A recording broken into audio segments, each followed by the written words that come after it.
If you could live forever, would you? Yes.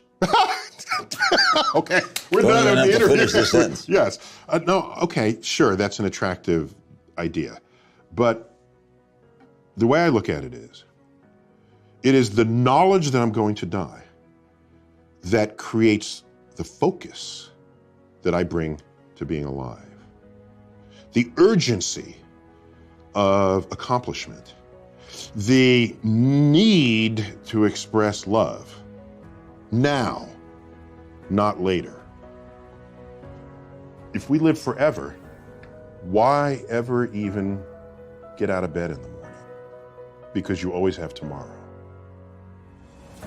That's not the kind of life I want to lead. But why, don't you fear not being around? I fear living a life where I could have accomplished something and didn't. That's what I fear. I don't fear death. You don't fear the unknown? I love the unknown. I love it. You know what I want on my tombstone? My sister has this in her notes, just in case I can't tell anyone after I die. On my tombstone, a quote from Horace Mann, great educator. Be ashamed to die until you have scored some victory for humanity.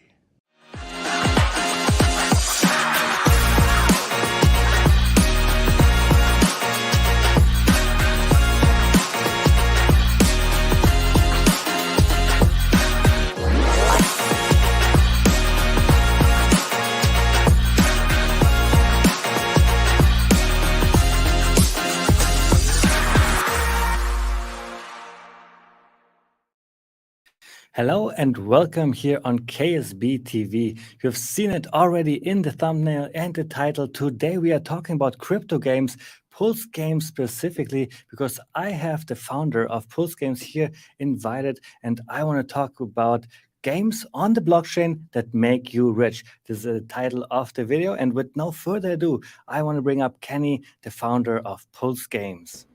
Hey Kenny, how's it going? Awesome, Abed. How's that going? It's going amazing. Thanks for Really having good. I'm excited to play games on the blockchain, and just like how I found out in the lobby, to get rewarded in PulseChain, my next favorite coin besides Hex, obviously. But let's look into the chat here already. We have a couple of people already watching, and if you guys have any questions, drop them into the chat, and if you are watching the video afterwards, then just put them into the comment box and we will answer them later on. So Golf is here, Philip is here, Adrian, the people that are always here on the channel, thank you so much. And Eng Gold is here as well. I see him around a lot because I'm playing those card games, for example, and these are all the topics that we want to jump in right away. But first, Kenny, maybe you can talk a little bit about yourself, about your journey with Hex, and then how you came along to found PulseGames. Absolutely. My journey with Hex. So I got into crypto around 2017. I want to say I became aware of Hex around December 2019. I was watching a live stream Richard was having with a trader. I was watching the live stream, went back to the Discord, and there was just a lot of negative talk and echo chamber of moderators, which kept me from participating. I want to say a few months went by, and then there was some sort of clone token that came out of Hex that I participated in, which led me actually getting into Hex before Big Payday. I want to say it was August 2020. Yeah, I got into Hex Big Payday, and been staked ever since. I want to say from that, sacrificed significantly for PulseChain, and actually doubled my sacrifice from PulseChain for PulseX. So sacrificed significantly for both of those. Been to all the meetups, met everybody, love the community, and was just a person that was just in the community and viewed the community from an outside. And going to these meetups made me feel as if I needed to play a more pivotal and significant role in the community, as opposed to just being a person who's able to show up to these meetups just because you're financially able to. You're just having a good time with everyone else who's done well from Hex or just in crypto, period. It's nice to be able to offer something back as opposed to just showing up and having a good time and not necessarily spreading the opportunity that we've received, or that not speaking for everyone else, but that we've received with everyone that we come in contact with when we're at these particular meetups. So that's what led me to coming up with the project PulseChain. I believe at the last PulseCon meetup, I was speaking to a lot of people. I spoke to you, I spoke to Matty Allen, I spoke to a lot of people, and I was just trying to. And it was interesting. I heard about the actual project that Matty Allen was doing at PulseCon, and my main question was to him, like, "Hey, man, that was ingenious." Like, just literally picking his brain for hours. Like, how did you come up with a concept that can benefit the community, that doesn't necessarily just isn't a copy of something else? And he was like, man, if you just really think about it. And he's like, it took me a lot of time to actually come up with this project and the mechanics behind it. So he said, if you just think real hard and just come up with something that you feel that you could be happy and proud about doing, he said, I think you should do it. And I think you'll figure it out whenever you find out what that is. Not necessarily giving me a direction, but just giving me the motivation to continue to find out what it is that I can offer to the community that isn't just a copy and paste of the next project from another chain.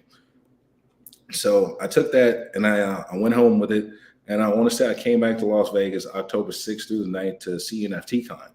And from there, I went to that convention. And that convention was totally different from our convention. It was totally game based. It was like everything was either, if it wasn't NFT based, it was video game based, or it was some sort of Web3 type of project. And just me seeing that and seeing all the booths and seeing all the interactions and seeing that each project had a sense of community as opposed to it being a Cardano type of conference. It was more of a community conference behind each project that was there. They also had their own interior communities inside of this big conference, if you will, and it wasn't just one thing that led the charge for the interest. So actually, it's where I met the lead developer for PulseGames. I met him there. I was talking to Duncan. I got to know him. I got to know his partners and speak to a few guys that's on his team. And he got to let me know what he does and his background and how long he's been in crypto and what he actually does for the company that he works for and that he's the lead developer for over there. And like I said, I came home, spoke with two friends that I was been in crypto with for quite some time, and decided that we could probably do games. Like we should come with the element of games and onboarding, because everyone understands, not everyone understands the importance of money or the significance of money, but what you can do to get the youth into things, since money is somewhat not important to them because they don't necessarily need money, right? That you're not going to impress them with saying, hey, get into this and buy this because you can make what money? Mom and dad buys everything for me. I don't need to make money, man. Like, so in order to appeal to that demographic and make things more, let's say, an easier on board for the younger demographics, we decided to come at them with from the angle of gaming, and by doing so, that also gets the youth. And I don't like to say the word, but the gambling aspect of like the fantasy football, the being able to wager your cards and tokens is something that can get the older audience as opposed to catering to the youth with that mechanic.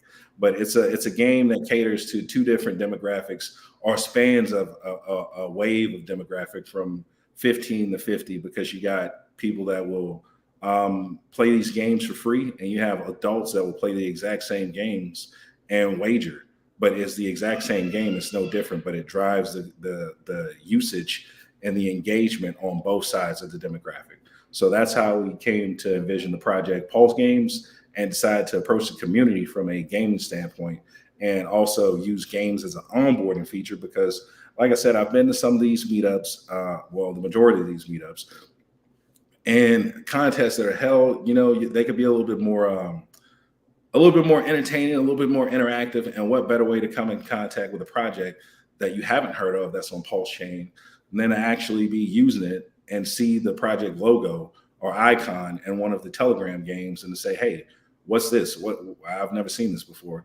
And the quickest place or the easiest place you can go is hexpulse.info and learn about that project, or pulsehotlist.com and learn about that project. It's very easy for you to match those logos up and figure out what project is what and who's behind it. And then further do any research for something that you had no idea even existed on the blockchain as of yet. You know what? I actually have not ever thought about the idea that you have the arcade games going on, then you have the blockchains games going on, and kids. Yeah, you're totally right. Kids don't care about money at all. They don't care about school. They don't care about the future. They are more living in the moment, right? So what are those games doing right now? I just realized is to teach them the first principles of crypto, right? The self-custody, the game, the tokens that you're going to earn in those games, you really hold them in your wallet. So that's actually pretty cool, because if you're playing a game today, you earn things as well, but they're never yours, right? The skins that you have, they are not yours. But I think PulseGames gonna change that, so that's gonna be really interesting. And you were talking about the events that you participated on at what Mary All-In's conference in Las Vegas, and this is really interesting because we have a giveaway that KSP partnered with PulseGames, and you want to give away a cruise ticket. And if you guys out there have no ticket for the cruise yet for hexcruise.com. Now, PulseGames makes it possible for you to win one if you just participate in their Telegram group of the arcade games, that you can play those arcade games there. They have a prize pool as well. I will drop you a video here as well. Let me just show it really quick to the people. This is the video that you were doing with Black Hexican. I think it was just a couple of days ago. And if you guys scroll down on this video, here you will see all the important links that you need to, basically do in order to participate in this giveaway to then win a free ticket for the cruise. This is all the things that you can do by yourself. You don't need to have this live stream. Today we want to rather talk more about the actual PulseGames and how everything is working. I see there's also a sacrifice being live right now. We're gonna look into this later on as well. And the last thing, just because it has to do with the cruise as well, here on OpenSea, you see there are NFTs that you can buy that will also make you eligible for the Hex Cruise and will higher your chance of winning a cruise ticket a little bit. But in order to get all the information on how actually to win the cruise, just watch this video by KSP TV, by Black Hexican and Kenny. And now we want to go on with actually talking about PulseGames, because it's so interesting what you are doing. So let me bring up my next question here for you. Can you maybe just walk us through a little bit, what is the process of designing a game? Because you said you came up with that idea right after Mehdi gave you some ideas, and you partnered also with your lead developer. So give us just a little bit of an insight on what is the process of developing a blockchain game. All right, so just the process of developing a blockchain game such as Card Kings. The first thing that you would need an Oracle contract to be able to pull this data from, to then feed the data to the smart contract of each individual card that keeps that keeps record of the points, rebounds, and assists per card. So there's 2 smart contracts involved for that.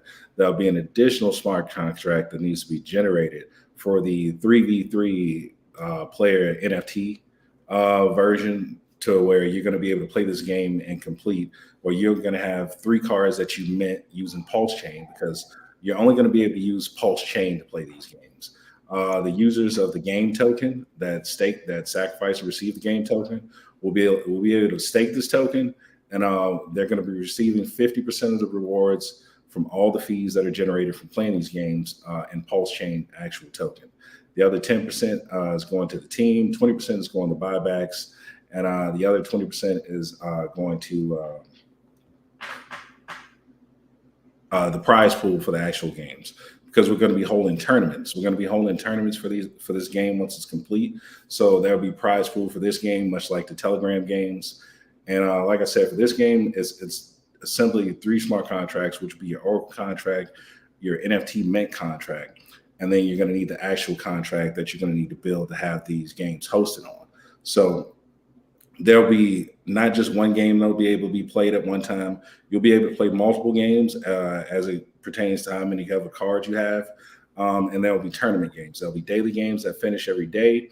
So you'll have players that play today or players that play tomorrow that you can put into the team box on your side and have that match initiate today and settle by tomorrow. These matches will have settlement times. So once you're able to put your cards up, the highest team that scores wins, or you can play for the actual Pulse Chain token that you use to mint these cards. So you can play for your cards, which you'll use Pulse Chain to mint, or you can play for Pulse Chain that you can actually wager for the matches that you're putting up on your team. And how I see it, like I have not played games like this before, but how I see it is that the actual players in the real world, they perform, they score points, and then if you hold the NFT of this player, then you are basically winning or losing the game against virtual players, right? Absolutely. That's what the Oracle contract is for. It's going to feed that data to the smart contract of the NFT mint cards. So that card will pull the points, rebounds, and assists live, and there'll be 2 transactions. There'll be a transaction at halftime to update the scores, so people see what their scores are at halftime per each team, and then there'll be another transaction at the end of the actual game for the settlement. So the cards will be settled to the winner or to team A or team B, or the actual Pulse Chain tokens that were agreed upon for that actual box that was chosen to play the match for the day or for the week will be settled, and then those batch tokens will then be given to the winner, and a fee will be attached to that entire match itself. And then those fees will be split with the stakers, and the other 50% will be split amongst the fees, the buybacks, and the prize pool for the tournaments. And obviously everything is in development right now. There is this sacrifice going on as well. We will talk about that later on. And on the side, I was reading about the game token. And on the side, it says that you would be able to use the game token in the games. But now in the green room, you just told me there are some little changes, and actually people will use Pulse Chain to use the games, right? Why was the decision made like this? Well, we wanted people to interact with Pulse Chain first. That's the first thing that we wanted people to interact with. We wanted to take the focus off the actual token that we have, but also give users a way to earn Pulse Chain that didn't necessarily sacrifice for Pulse Chain. So by sacrificing for PulseGames, you can then take your sacrifice tokens, stake them in the staking portal as any fees are generated. I mean, from minting cards to wagering tokens to playing games, all of these fees will have to be generated, not only minting cards and using the gas to mint the free cards, because there will be a free way to play these games. There won't be a paywall. So even when you have to pay to mint your cards that are free, that you're wagering just to play the games, you're going to be using Pulse Chain. So you're going to be using Pulse Chain for gas to do that. Instead of making the wagers in game token to where there's sell pressure on the actual token that you sacrifice for, then we chose to pivot to using Pulse Chain, the actual Pulse Chain token. So therefore, people who didn't sacrifice have an opportunity to get Pulse Chain tokens and get exposure to Pulse Chain tokens, and don't take such on a huge risk necessarily by supporting a project if you're not a gamer and you're not in it to play the games, and you're not sacrificing for PulseGames to play the games, and you're just looking for some exposure to get in on Pulse Chain because you didn't sacrifice, or you're just looking for a steady, let's say a Pulse Chain, a personal Pulse Chain faucet, then you would sacrifice for PulseGames, take that game token, stake it within the staking portal, and receive a drip of Pulse Chain from fees every single day from the games that are played by users.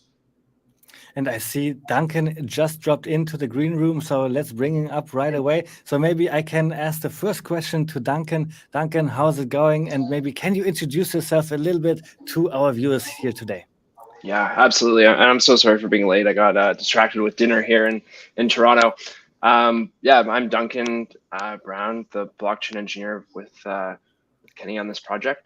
I've been in the space for almost like 10 years. Started with Bitcoin, mining it in university in 2012, and progressed through Ethereum. I founded a company in 2016, Distributed ID, which was an Ethereum-based identity registry. We raised some money and had a contract in China and explored the social credit score, social credit ID system out there. And I've been, working with blockchain technology for 4 years, pretty much since 2018, or sorry, 2016. So I guess 6 then years. you came just at the right moment, because my next question is, how does PulseGames plan to bring mainstream adoption to PulseChain, and what role will the Pulse Game Token play in this ecosystem? Kenny was already talking a little bit about the game token, but I really want to know, who's your main customer or your ideal customer, right? If you start a new company, you want to find out who's your ideal customer, and then let's talk about the game token a little bit. Awesome. Yeah. My 2 cents on this is that you need to make blockchain adoption extremely easy, and we need to fit into people's behaviors as they already play. What I really like about what Kenny's dream and vision here is that he's playing to a market that already exists. The fantasy sports world is a huge market and huge ecosystem. And as long as we make this app as easy to play as possible, and as suitable for as many devices as possible, and as accessible as possible, I don't see a reason that it won't cause further adoption, and then we'll see a surge in the price of the token.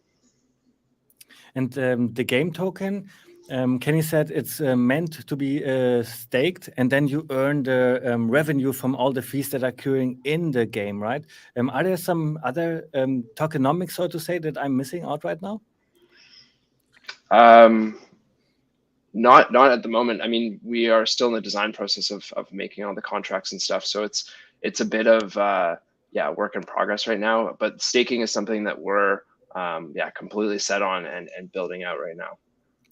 So we have already visited PulseGames.net, and here you guys can see Pulse Card Kings. This is the first game that we were talking of, but let me go back actually, because there we see other games being developed as well, like Wolf of Wall Street, for example, and Draft Gods, and they all go with the same tokenomics, where you have NFTs, and then you can play those NFTs against other players that hold NFTs. Can you explain like those two other games a little bit as well? Absolutely. Similarly, so Draft Gods will work similar to Card Kings, but there's no oracle for it to pull from. That will work off attributes of cards, much like Splinterlands or something very similar like that. Those cards will have attributes, and there'll be different tiers and different levels to those cards, like Gods Unchained, something very similar to that. For Wolf of Wall Street is simply a 3 NFT interactive game.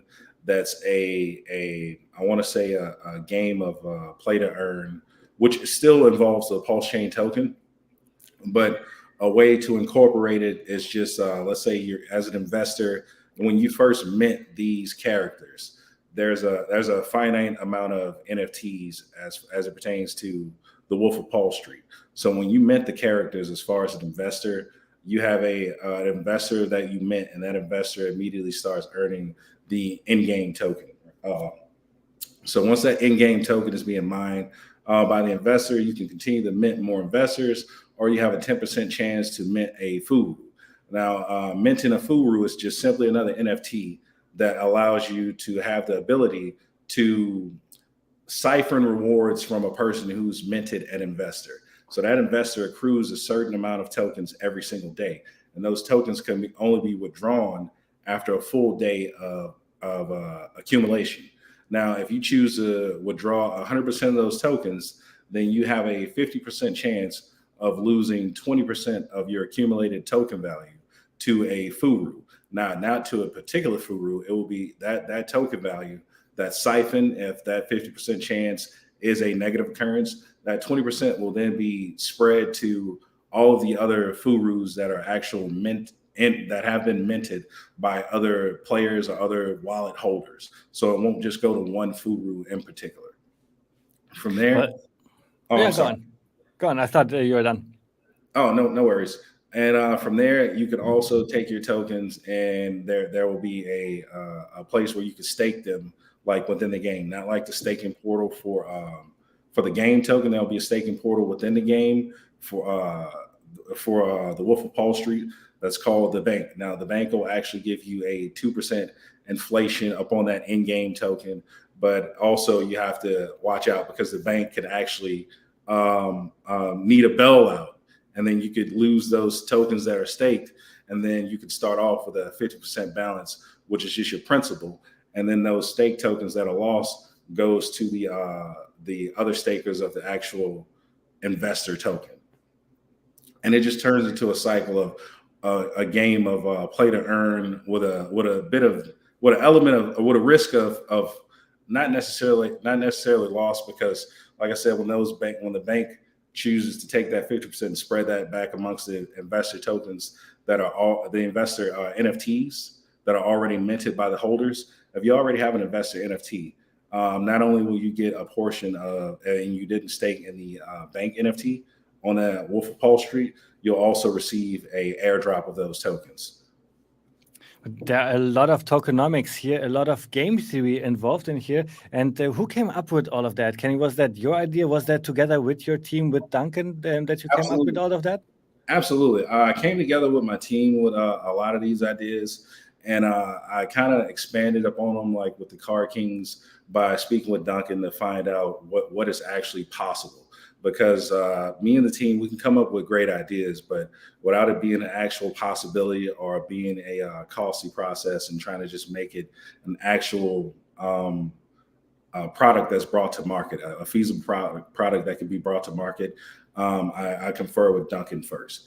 And that's how we were able to find out the logistics of what is necessary for this game to be done, and how long would it take, and as far as the cost to build out something like this, as opposed to just giving a general idea behind it and just trying to do a raise and not knowing what financially what the financial cost of the product or the project itself would be to bring it to market.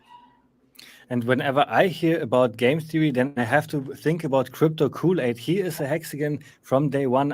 He one of the first Hexicans that I met, and I talked about game theory a lot with him. I think if you want to go deep into discussions with Hexican about game theory, then Crypto Kool-Aid is the guy you want to contact. The next question is also for Kenny. Can you maybe discuss some of the opportunities or challenges that you are facing right now, developing all those 3 games that Kenny was talking about here? Is that for me or for Duncan? For Duncan. Sorry. Right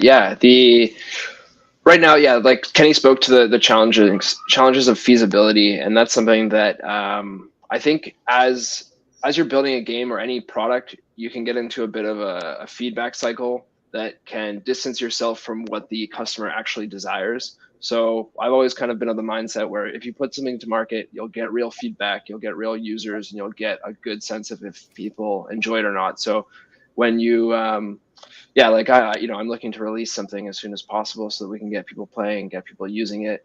In terms of like actual limitations, I mean, the raise is extremely important just so that we have liquidity and we can fund the development of these projects. I mean, it's just exciting. It's just a lot of fun. It's good that you mentioned that, because that's something we want to get into, the sacrifice that you have going on. It is live for 3 days, and we will discuss that after we have all my questions done here. I just wanted to see what are some other PulseGames utilities that you are seeing coming out of this project. Oh, okay. Like you have the onboarding, for example. Right. So the onboarding, that's just a cost and an expense to us that we're using to allow people you can come in and actually play these games on Telegram or on your phone or on PC at t.me PulseGames Candy _bide, or you could actually come into the actual Telegram at t.me PulseGames Arcade Room and play these games and win weekly prizes, weekly cash prizes every single Monday by playing the game of the week. Any other tokenomics to the game token, we chose to just limit it to simply just staking, buyback and burns, and our prize pools. We'll just do a prize pool as far as it pertains to tournaments, because if this is a staking token, we wanted to limit the actual sell pressure on this token, since this is a token that you're actually sacrificing for, and a token that you're actually going to be earning Pulse Chain for. So the last thing you want to be doing is worrying about your Pulse Chain or your PulseGames sacrifice, balancing and equaling out to your PulseGames token fee referral that you're getting from splitting these fees. So we wanted to reduce the sell pressure on the game token. So we chose to just make it just a native staking token where you receive Pulse Chain from playing these games and using that token. In addition to that, we're going to be using the actual Pulse Chain. We're going to be swapping that for PulseGames and doing buyback and burns to reduce the supply. In addition to that, we're going to be, the only sell pressure should be is the 20% from the actual prize pool that'll be held for tournaments, and that's awarded to winners. And like the title of the video says today, crypto games that make you rich. I guess the games by itself, they have the stickiness where you are earning Pulse Chain, right? You can stake the game token. What are some other engagement causing things that you have built into? I've seen that, I think Wolf of Wall Street it was, where you have a referral link as well, a referral program. How does that work? Let's talk about that a little bit. So the Wolf of Wall Street works. There's a referral link for that. It works just as simple as any other NFT or just DApp-based game. Once you put your link out there and the link is clicked and you interact with the actual smart contract or the front end, then that person will be your referrer. From there, we're working out the referral tokenomics for the Wolf of Wall Street, because everything is just really a proof of concept model. Card Kings is more of something that's being built from scratch.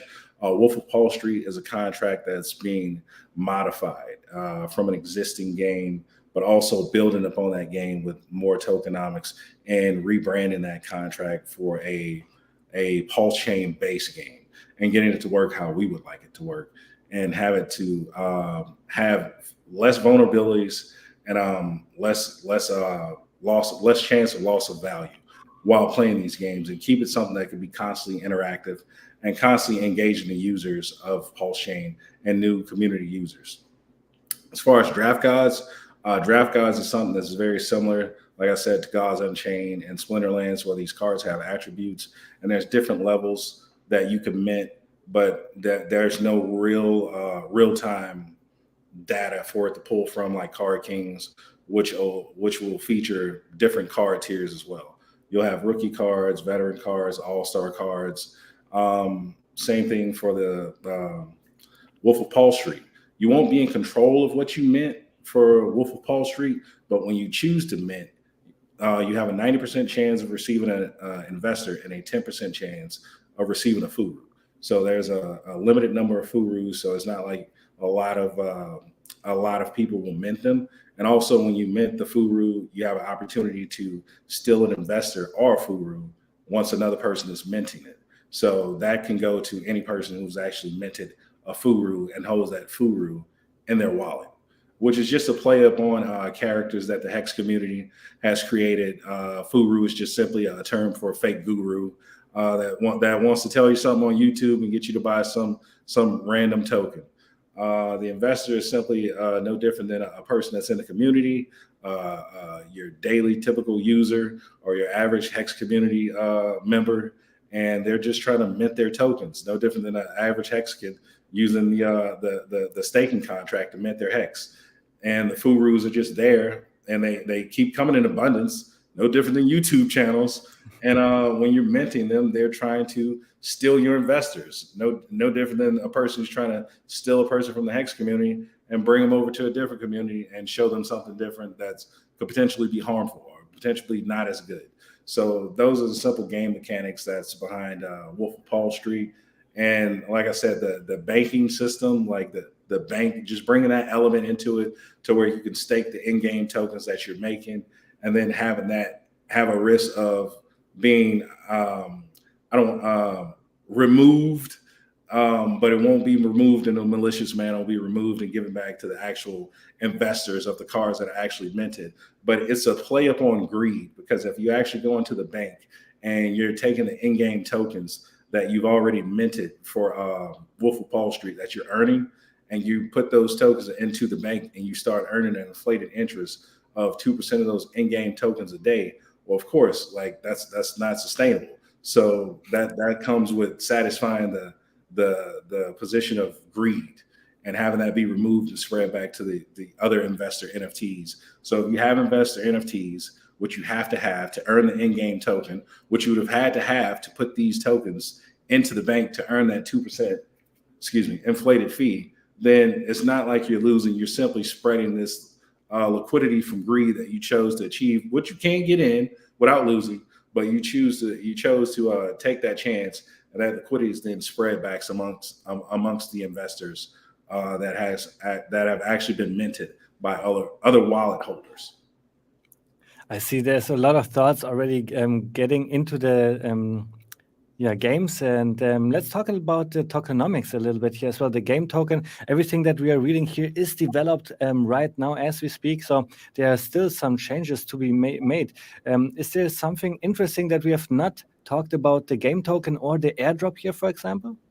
No, not at all. We just wanted to keep it simple and just stick to the feature of onboarding new members and the existing community who didn't have a chance to participate in the Pulse Chain sacrifice.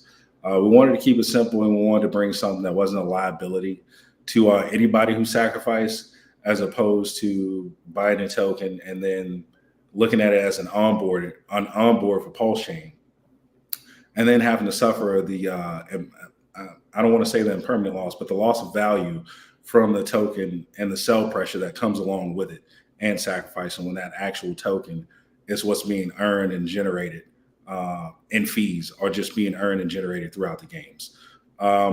We will implement a burn feature. We've been in talks about that as of this morning, of implementing the burn feature to the actual token. But other than that, the tokenomics behind it is just straightforward. It's a staking token. There's the buyback and burn of the fees. So 20% goes to that, 10% goes to the team. The other 20% is for the prize pool, and the remaining 50% goes to all game token stakers. And one of the important parts for PulseGames is going to be how do you find adoption? How do you build a community? And this is why you have this submit tab here, where I guess people can submit video ideas or game ideas. How does that work? And have you maybe got some ideas from the community already? Absolutely. Not as of yet, but we would love to hear from the community and any submissions that you have. So what we're taking is game submissions from the community. That's another element of PulseGames. We're taking game submissions from the community. We're then taking that list and we're curating that list and presenting it back to the community and letting the community vote on those list of games. Once a winner is chosen from those list of games, we'll then apply the game mechanics and tokenomics to that game if it doesn't already have any. And we'll get with the team and try and get that game developed. And once that game is developed, those fees that I spoke of, the 10% to the team, the 20% for buyback and burn, the 20% for prize pool, the 50% for investors, those fees for those games that are submitted and chosen and then created by the community, the winner or the person who actually submitted the idea for that game will receive a royalty in the fees that game actually generates. So by submitting the game, you don't even have to, look at sacrificing as the only way to earn Pulse Chain. If you submit a game and we use your game and add the game mechanics and tokenomics behind it and present that to the community, and that is now a playable game, any fees that are earned with that game are then split with you, the person who submitted that game to us, for us to make that game and bring it to the community. Well, that's really an incentive to be part, to really think about Game 3 and come up with a great game. And then here we have so many talented players in the Hex community, so probably something will come out of this section as well. So you offer careers in PulseGames as well. Let's talk about that a little bit as well. Definitely. We're reaching out to anyone who's willing to work with us. Like we said, we've got a community manager.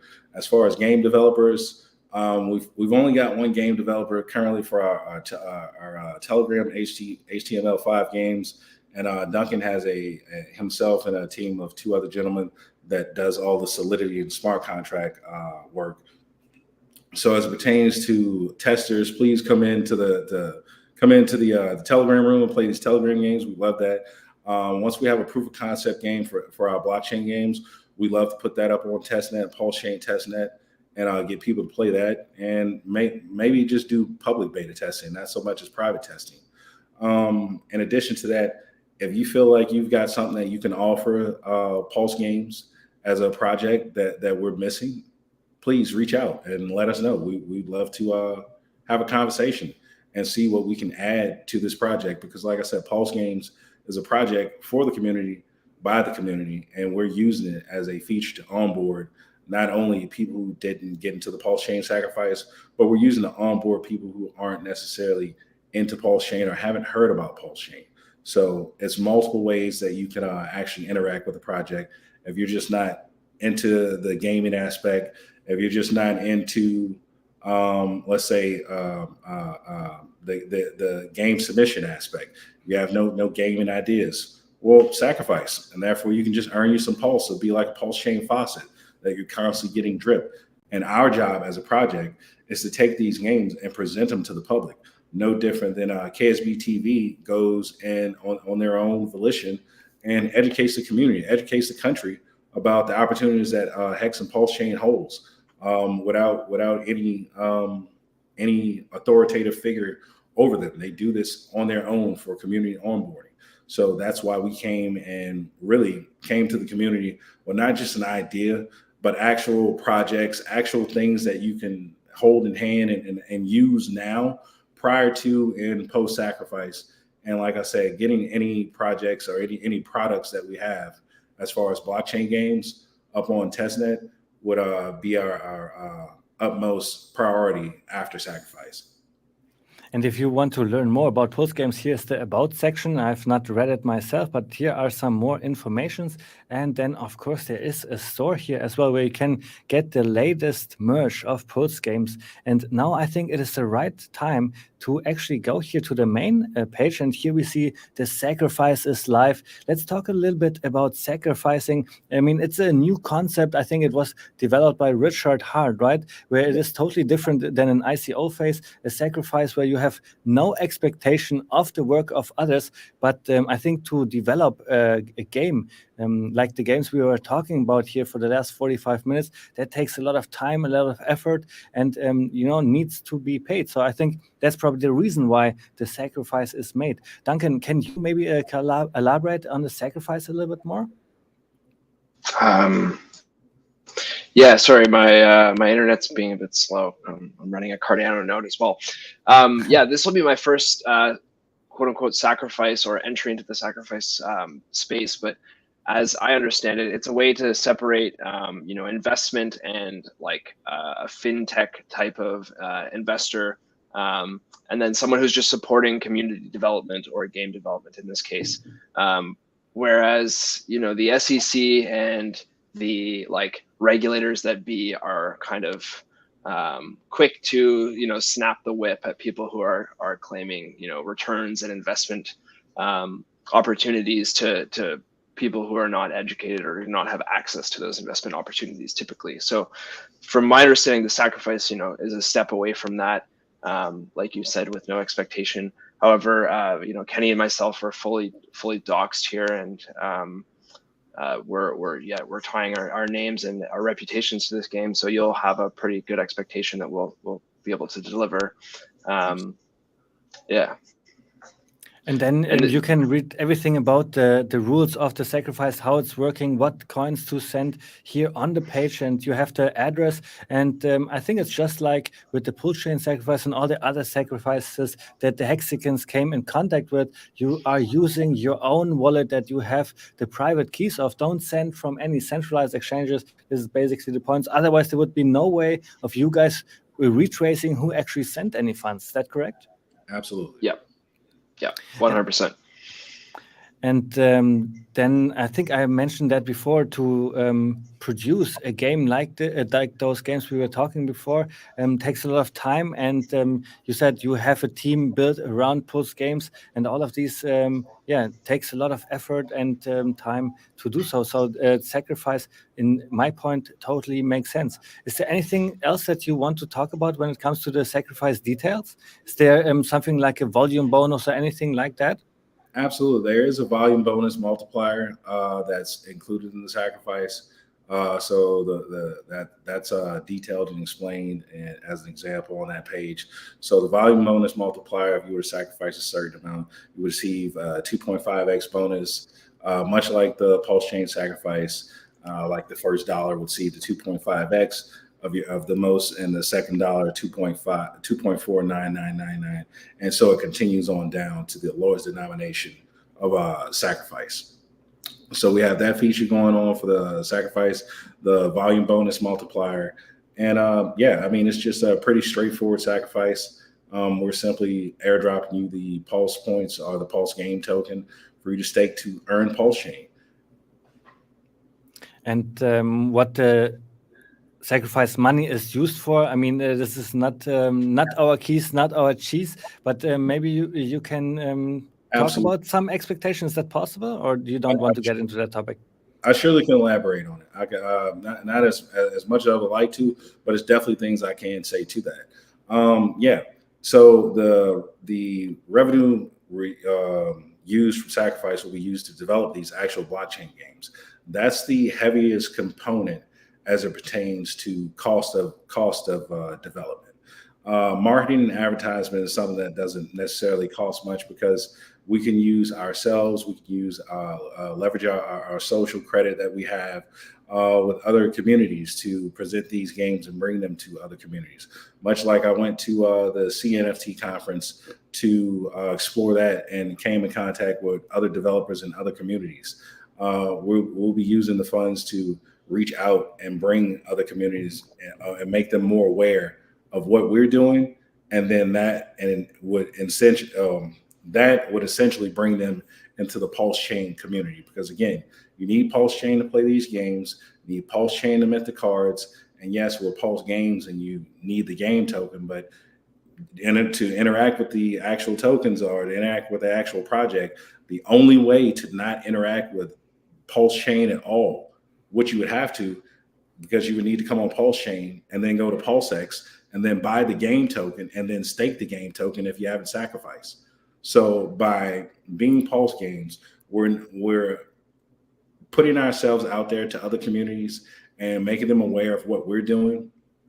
And while bringing them in, they really have no choice but to interact with Pulse Chain as a layer one. The revenue from sacrifices will be used to develop most of these blockchain games, starting with the Card Kings as the flagship game, or whatever game that we feel that we can bring to market first based on the size of sacrifice that we receive.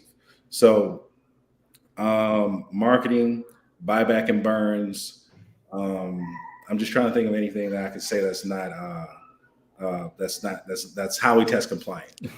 Marketing, buyback and burns, blockchain game development, and anything more than that I can say to that that alludes to a financial expectation or a financial implication of a windfall or a benefit from this. I don't really want to let's say cater to, but if you know what Pulse Chain is going to do, and this project is a way for you to pretty much turn whatever sacrifice that you do have into a Pulse Chain faucet from the staking portal of the game token and people actually interacting with these games, and us acting as boots on the ground to bringing this game or these games in this project to other people in other communities, and not necessarily just the Hex community or the Pulse Chain community, because yes, that is the community that has the most Pulse Chain, but to bring adoption outside of the Pulse Chain community,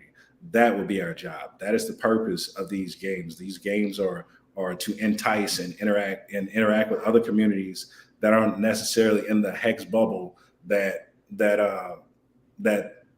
that know the 10 commandments of Richard. Don't drink, don't gamble, liquor, ladies, and leverage, all these things. So much like the famous .io leverage trading decks, Richard doesn't like leverage, but at the same time, if it benefits Hexicans, pretty sure it does. If it benefits Pulse Chain, I'm pretty sure he does. Not support it, but he'll support the project or the actual facet that benefits the community in that way. So that's the simple way that we're using PulseGames as a project to reach out to other communities, bring them in, and use the mechanics of these games that we have going on and the potential to earn from playing to earn and wagering against one another and mixing this with fantasy sports as an opportunity for them to interact with Pulse Chain as a layer one, and also earn Pulse Chain by, if they're not a gamer, again, just by interacting with Pulse Chain, going to PulseX, buying the game token, staking it, and now receiving Pulse Chain. And when they see I can speak to the prices of Pulse Chain, I guess, since I'm not affiliated with it, but beyond the sacrifice. But when they see the price and the increase in price of the actual token of Pulse Chain from the adoption that we're having, from the number of projects that we have and the traction that we're going to start off with, I'm pretty sure they'll be happy with their decision of sacrificing a game token. Well, that's great, Kenny. I really like the ethos of PulseGames. I can see that you and your team have put a lot of thoughts into those games. You've already built a small community of 3,700 people on Telegram, and I see that they are participating into the arcade games. It's really exciting to see those blockchain games being developed right now, being the first ones to learn about it with the streams here. So I'm going to get really excited to show that to all my friends and show them what great things are we using to onboard more people into Pulse Chain. Are there some certain things that you definitely want to share with our audience? Maybe also this question to Duncan. Is there anything that you think the audience really needs to know before we end the stream today? Duncan, I'll go after you. Yeah, I mean, I think the most important thing in the ethos, like you mentioned, of PulseGames is that we're community-based, community-built, and looking for ideas, looking for new ways that we can reach new people, like just looking to grow. And we can't do that without an interactive and engaged community. So, any messages or any posting is really what we're looking for. Like we want to see engagement. We want to see this bubble really burst. And how about you, Kenny? Anything that you want to share with our viewers here? The last couple of words to really sum up the interview? Yes. Please support PulseGames. PulseGames is a project that's going to bring on new users to Pulse Chain. And again, like I said, if you haven't sacrificed Pulse Chain and you're in the community and you're active on Twitter and you promote Pulse Chain and you're going for it, you're really a part of the community, but you have no skin in the game. This is a way for you to get you some skin in the game by achieving a faucet or a drip of actual Pulse Chain. And I can't speak on the trajectory for the token price for the game token, but I mean, for a token supply to where the main objective is to stake a token to receive rewards of another token that's appreciating very fast, I'm pretty sure that if there's no circulating supply, you can figure out that math of what that'll do for yourself. But as opposed to that, yes, please like our content, retweet our tweets, interact with it. Please show up for everything outside of giveaways and contests, because we would like the feedback. We would like to engage with our community more. We're receiving a lot of inquiries from people outside of Pulse Chain and wondering will we make games for them. But we're PulseGames, so we're PulseGames based, and we want to be here for our community. So if our community could present any ideas, any questions, any collaborations, anything, please feel free to reach out. And like I said, we'd like to bring these games to market. So sacrifice would be 100% necessary to go any further with the blockchain games, as we would like to continue with the project itself. So engaging with the project is the most important thing right now, and then there's a sacrifice where you can even show your support even more. If you're going down into the video description, there you find all the links that are important right now, PulseGames.net, and then also the Telegram group PulseGames Arcade Room, where you can play the arcade games already. And I see a lot of Hexicans are doing that, a lot of PulseGames are doing that. And here with the link for the Telegram group, there are only 33 people in there right now doing what they need to do in order to win the cruise ticket. And if you want to win the cruise ticket as well, go to the video that I was mentioning in the beginning of this live stream, and there you learn all about the rules on participating for the giveaway. And here also the last link, OpenSea, to just learn a little bit more about the NFTs that PulseGames is putting on. And then, of course, I want you guys to follow Kenny, the founder, and also PulseGames on Twitter. And this will already then help with bringing up the engagement. All right, you guys, I think this was a great interview. I'm hoping that really helps to bring some attention to PulseGames, bring the people to play your games, and bring all the eyes to PulseChains, because this is exactly what we want. We just today and yesterday saw the price of hex pumping, and I believe it is because the people are excited for PulseChain. Richard Hart is giving us more updates. Now the stage 7 of 16 is completed. We are at stage 8. K4K said like at least 12 more days until development, until testnet V3 comes out, because this is just the minimum time it will take now. But we will obviously see when PulseChain actually comes out. We have no idea. Or is there any insider information of you guys? No, we don't have any inside information right now. We're just on as outside as everyone else right now. But when we pick up and we're able to introduce our contracts to testnet, hopefully they'll open that door for us. So maybe we are knowing from Richard Hart, software is hard, but you were just mentioning testnet. And when could we expect something like the blockchain games of Wolf of Wall Street on testnet? Duncan? Yeah, I think the like Kenny said, the contracts are already being built or have been built with Pulse. With the Wolf of Wall Street, we're modifying an existing contract, like Kenny said, but for the other games, we're going to be developing them based on the sacrifice raise. So I think the sacrifice will decide, which games we release first because of the effort needed to modify or develop the new contracts. But staking contracts it's something that I've done, quite a few times. So we'll have that game contract released first, and then and then move on to whichever ones we deem fit. But part of that's going to be like what we see in the Telegram group, like whatever our community is asking for first, we'll deliver that first. I think what excites me about this project and why I said yes is that we're focusing on a way to bring more people into the community and grow this pie for everyone, without just like leeching off the community and trying to just suck whatever investment dry. Like, we will be delivering these games, we will be building a community, we will be making NFTs. Cool again. So the very last question of today, my favorite game of the arcade games is Proof of Twerk. Obviously, that's fun to play. And then from what I heard today, my favorite blockchain game is the Wolf of Wall Street. It's just so fun to have those furrows and all the tokenomics. But Duncan, what would be your favorite game to release first of those 3 blockchain games that we talked about today? It's gonna be DraftKings. I think that's the one I'm most excited about. It's the one I'm looking at amplifying by some sort of in-game gambling and in-game betting. There's a lot of I'm really excited about that one. And this is also the game, I guess, that most of the people will know of, how it's going to be played and how it's working, because we see similar games like this already being out, but just not on the blockchain. And this one's going to be on PulseChain, so I'm really excited for that too. Kenny, what is your favorite game of those 3 games that are about to come out soon? Oh, I would have to say simply because it's new, and it's just new as a sport in itself. I would have to go with Card Kings, because Card Kings is just a NFT version of Big 3, and Big 3 is just a small condensed version of an NBA basketball game where you're just taking 3 of the greatest players that played and putting them in a 3-on-3, not so much as a pickup game, but a full court game.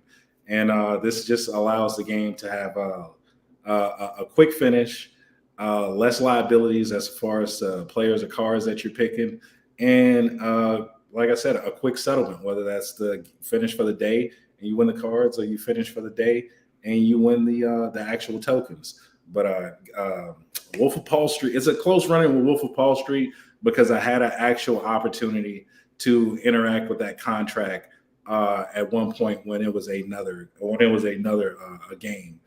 So it's like I said, it's a close running with those two, but to get real game results and have that based on real time results and have that variable in the play, I think that's why I'm leaning towards Card Kings, because it has the variable of real time results.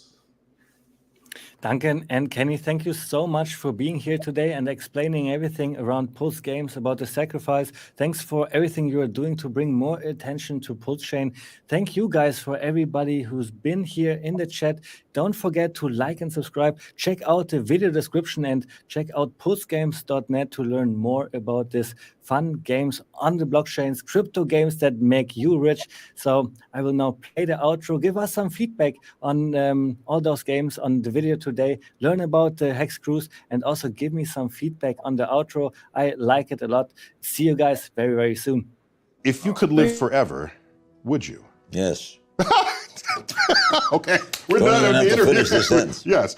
No, okay, sure, that's an attractive idea. But the way I look at it is the knowledge that I'm going to die that creates the focus that I bring to being alive. The urgency of accomplishment, the need to express love now, not later. If we live forever, why ever even get out of bed in the morning? Because you always have tomorrow. That's not the kind of life I want to lead. But why, don't you fear not being around? I fear living a life where I could have accomplished something and didn't. That's what I fear. I don't fear death. You don't fear the unknown? I love the unknown. I love the, you know what I want on my tombstone? My sister has this in her notes, because in case I can't tell anyone after I die. On my tombstone, a quote from Horace Mann, great educator. Be ashamed to die until you have scored some victory for humanity.